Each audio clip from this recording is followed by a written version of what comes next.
Assalamualaikum warahmatullahi wabarakatuh. Om Swastiastu. Salam sejahtera untuk kita semua. Di sini saya akan memaparkan materi yaitu mengenai cara penanganan kelahiran anak babi. Yang saya hormati yaitu ada dosen pengampu mata kuliah manajemen dan kesehatan babi, Profesor Dr. Hewan Ineng Afita Besung MS. Baik, sebelum masuk ke materinya, izinkan saya memperkenalkan diri saya. Saya Anindya Prasasti dengan NIM 210951104 dari kelas A. Baik, apa aja yang akan kita bahas? Yaitu yang pertama, bagaimana sih penanganan sebelum kelahiran anak babi? Lalu yang terakhir yaitu bagaimana penanganan setelah kelahiran anak babi. Nah, pertama, saya akan menjelaskan bagaimana proses kelahiran indukan yang akan melahirkan anak babi tersebut. Pada proses kelahiran ini ada 3 step atau ada 3 stadium. Pertama yaitu ada stadium persiapan. Pada stadium persiapan ini, indukan babi itu memiliki atau perutnya itu sudah turun ke bawah. Lalu urat dagingnya mengendor, vulvanya membengkak, kembing mengeras, nafsu makan sudah mulai menurun, lalu sudah mulai mengumpulkan sarang dan air susu akan keluar 12 jam sebelum indukan melahirkan.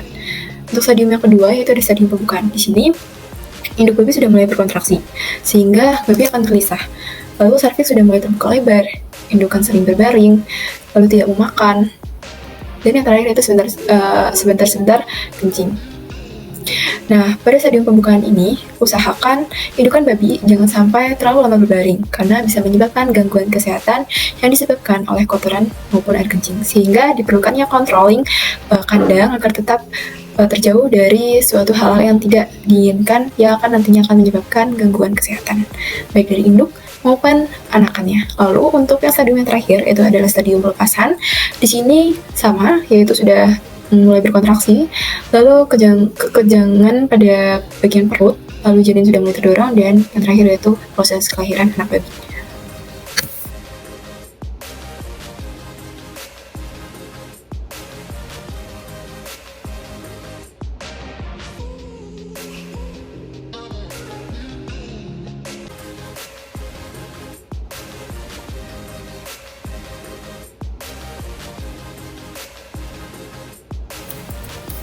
Nah, bagaimana penanganan setelah kelahiran anak babi? Yaitu pertama ada tata laksana anak babi yang baru lahir. Pertama, pastikan atau lepaskan lapisan tipis yang membungkus tubuh anak babi. Lalu, lepaskan setiap cairan yang mengganggu lubang hidung maupun mulut anak babi tersebut. Kenapa? Jika sudah dipastikan anak babi sudah keluar, harus lubang-lubang, baik lubang hidung maupun mulut, itu tidak ada yang mengganggu, karena agar tidak adanya terganggu dalam sistem sirkulasinya atau pernapasannya. Lalu ada periksa bagian tali pusar. Dan yang terakhir, pastikan tuntas dalam proses melahirkannya dengan ditandai yaitu keluarnya plasenta. Maka dari itu plasenta ini akan menjadi indikasi selesainya proses kelahiran. Nah, di sini hindari plasenta termakan oleh induk babi, karena pertama, jika termakan, ini akan menjadi penyebab gangguan pada perut ataupun pada pencernaannya, yaitu usus.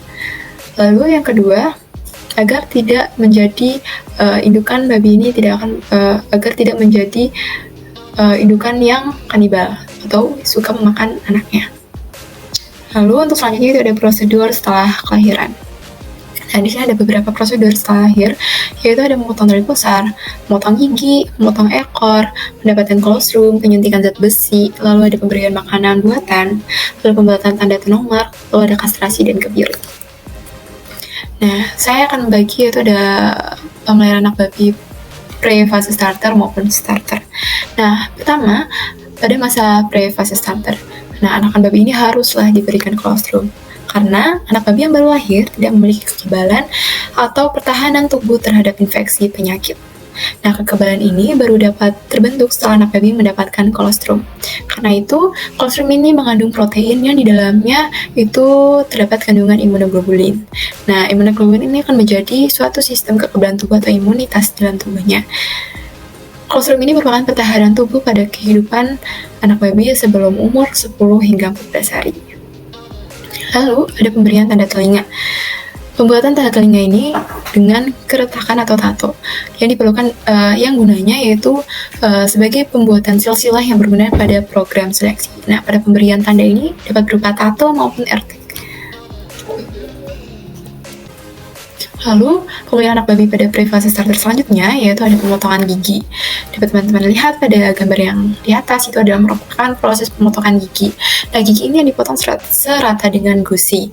Apa gunanya dari pemotongan gigi ini? Yaitu tujuannya untuk menghindari anak babi melukai puting susu induknya maupun anak babi lainnya.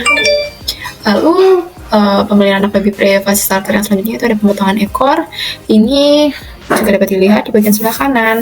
Gambar yang paling bawah itu merupakan proses pemotongan ekor pada anak babi, yaitu gunting ekor dengan ukuran 2 hingga 3 cm dari pangkal ekor, yang tujuannya itu untuk memudahkan saat perkawinan apabila anak babi akan dijadikan bibit.